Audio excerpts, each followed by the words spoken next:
What's up guys, I'll be talking to you about 5 simple tips I have for beginners looking into joining the PC master race. These aren't random tips I thought of on the spot, they're legit tips I've implemented to help me get into PC gaming. Kicking off the list with number 1, don't think to yourself that you need to go on Amazon and order all the awesome bits and bobs you think you need for your new system. Think more efficiently. Maybe you can instead upgrade an existing system into a gaming PC. That's exactly what I've done with upgrading my graphics card, CPU fan, case fans, power supply and storage device. It all worked out to be cheaper, not only because I used eBay and Gumtree, but because I didn't have to buy a new fancy case or a motherboard. And if anything, you guys might have an extra hard drive lying around that you could use to store all the games. Best thing about this, you won't have a crappy PC lying around collecting all them dust bunnies. Next, don't spend all your money you saved up over your childhood on your system. If you have £500, don't go and blow it on the build. Try and save a little so you can buy those damn games. I mean, what's the point of having a gaming PC without games to play?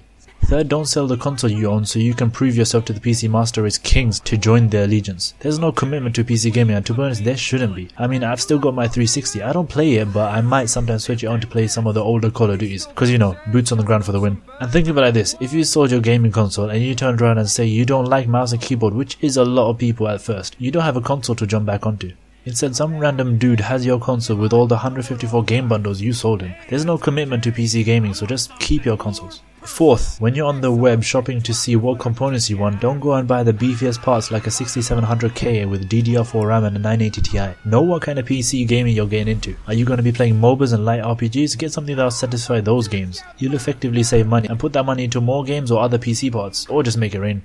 Last but definitely not the least, do extensive research. You guys don't know the amount of hours I cut into my life just to do research. If this part is compatible with this, heat issues, what parts would be good enough for my needs within my budget. I did a lot of research when I should have been revising for my A-levels. Don't worry, I got accepted into the university of my choice, but that's just how important research is. Okay, don't blow off your education to do research. Prioritize, do your work and do research when you've got nothing else better to do. But definitely do your research before buying anything. If you're a complete noob, here's a few things I'd suggest you look into which you probably wouldn't have. Does your power supply have all the power connectors for your graphics card you're gonna buy? For example, single 6-pin, single 8-pin or a mixture of both? Does the CPU you're getting line up with the chipset of the motherboard? Remember, chipset does not equal socket type. Is the RAM you're getting clocked at a compatible frequency of the CPU? 1333Hz, 1600Hz, 1866Hz or more? Does your hard drive make any annoying sounds? Maybe it's time to pick up a fresh hard drive and boot off that so you don't lose any data. Is heat an issue where you live? Cause if it is, you wouldn't want your new gaming system to overheat when you're playing some games.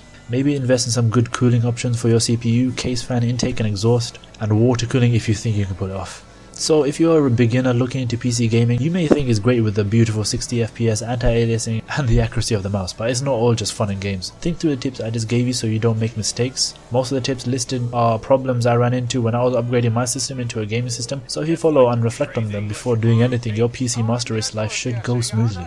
Before you guys click away to a suggested video on the right, drop me a like on this video to show support, comment below if you have any questions, helpful advice or things you ran into when building your gaming system. I upload videos once, twice, thrice a week, so subscribe if you don't want to miss out on those, and I'll catch you guys in the next one. Peace.